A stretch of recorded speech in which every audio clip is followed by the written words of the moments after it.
आता आपण आहोत ट्रेन स्टेशनला, जे विटनबर्ग नावाचं ट्रेन स्टेशन आहे तिथे आता आपण आहोत आणि आता आपण निघालो हॉलोकॉस्ट मेमोरियलला. चला तर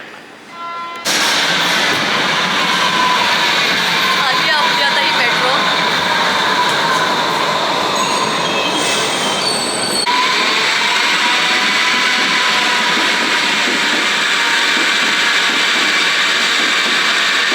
आता आपण उतरलोय मोरेनस्ट्रा जे नाव आहे ह्या स्टेशनचे, तिथे आपण उतरलोय.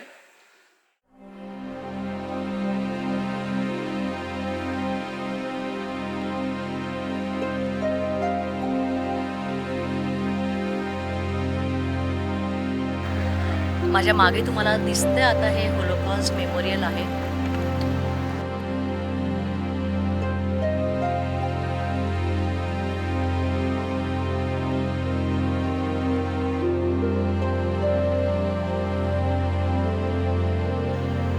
युरोपमधले जे ज्यूज मारले गेले त्यांच्या स्मरणार्थ हे मेमोरियल आहे.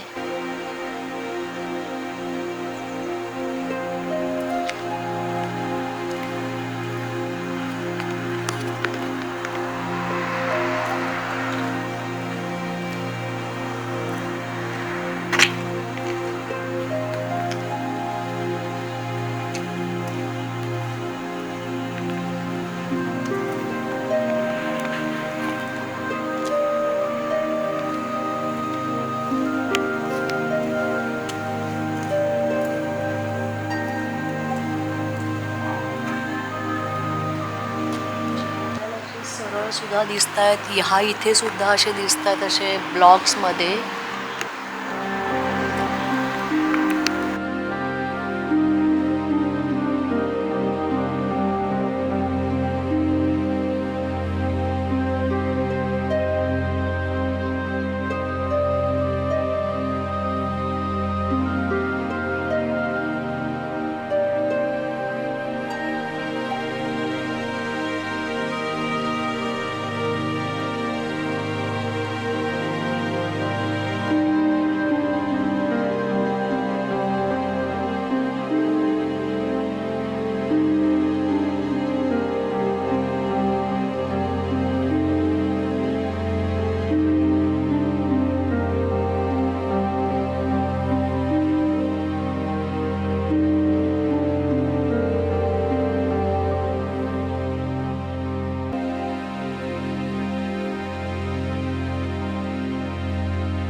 दोन 2003मध्ये ह्या मेमोरियलचं काम चालू झालेलं आणि 2004मध्ये हे पूर्ण झालं. 2005च्या मेमध्ये हे पब्लिकसाठी, टुरिस्टसाठी ओपन केलं आहे.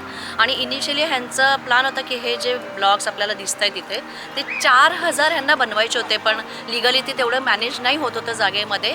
तर 2711 म्हणजे 2711 ही इथे आपल्याला हे दिसत आहेत हे ब्लॉग.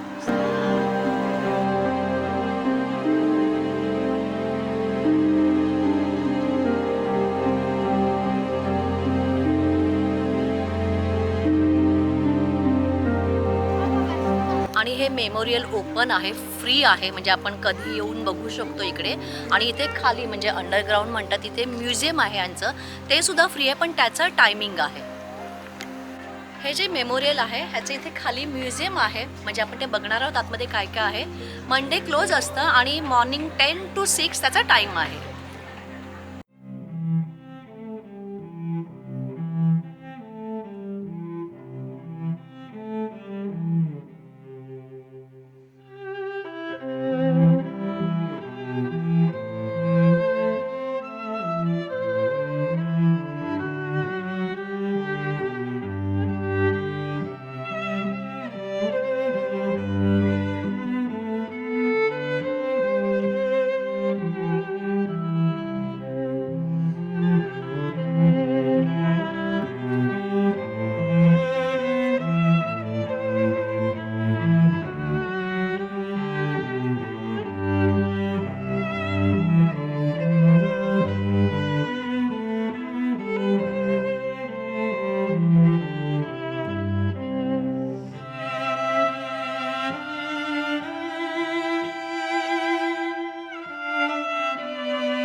सर्व बघताना मन अक्षरशः इतकं हेलावून जातं आहे ना. आणि आपल्याला हे जे इथे फोटो दिसत आहेत म्हणजे लहानपणीचा फोटो आणि नंतर एक थोड्या वर्षानंतरचा, तर हे जे लोक आहेत हे सुदैवाने त्या घटनेत त्या टाईममध्ये जे वाचले आहेत त्यांचे हे फोटो दिसतात. म्हणजे अगदी अगदी आत्तापर्यंतचे 1924 1929 पर्यंतचे आपल्याला हे फोटो इथे दिसत आहेत.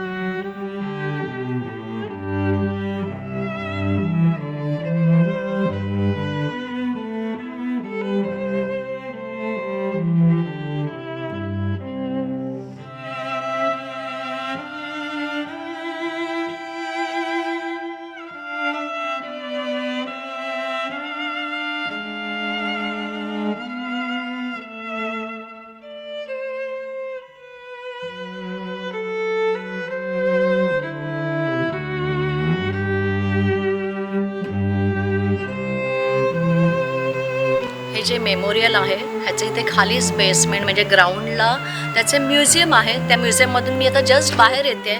मी तिथे जे काही बघितलं म्हणजे आपण हिस्ट्रीमध्ये शिकलो, आपल्याला थोडीफार आयडिया होती की हिस्ट्रीमध्ये आपल्याला माहिती आहे की काय घडलं इथे दुसऱ्या महायुद्धात किंवा ज्यूज बरोबर जे काही घडलं पोलंड किंवा फ्रान्स जर्मनीमध्ये आपल्याला थोडंफार माहिती होतं. पण मी जेव्हा म्युझियममध्ये गेले आणि आतमध्ये जो काही मी वाचलं, तिकडे फोटोज बघितले, ऑडिओज ऐकले की तेव्हा किती क्रुएल्टीने कशा प्रकारे इथल्या ह्या ज्यूजना मारलं गेलं आहे. म्हणजे पोलंड, फ्रान्स, जर्मनी जवळजवळ 50 ते 60 लाख लोकांना इथे एवढ्या क्रुएल्टीने मारलं गेलं आहे. गॅस चेंबरमध्ये ओवन खूप विचित्र प्रकारे जे काही त्यांची हत्या केली गेली, अगदी मास शूट प्लान करून केलेलं आहे, ते सगळं इथे आपल्याला हिस्ट्री इथे त्यांची आहे ती आपल्याला बघायला मिळाली. खूप हार्ट टचिंग व्हिडिओ होता. मला जास्त काही बोलता येत नाही. तुम्हाला माझ्या ह्या व्हिडिओबद्दल काय वाटलं असेल मला नक्की कमेंट करा आणि बाय बाय.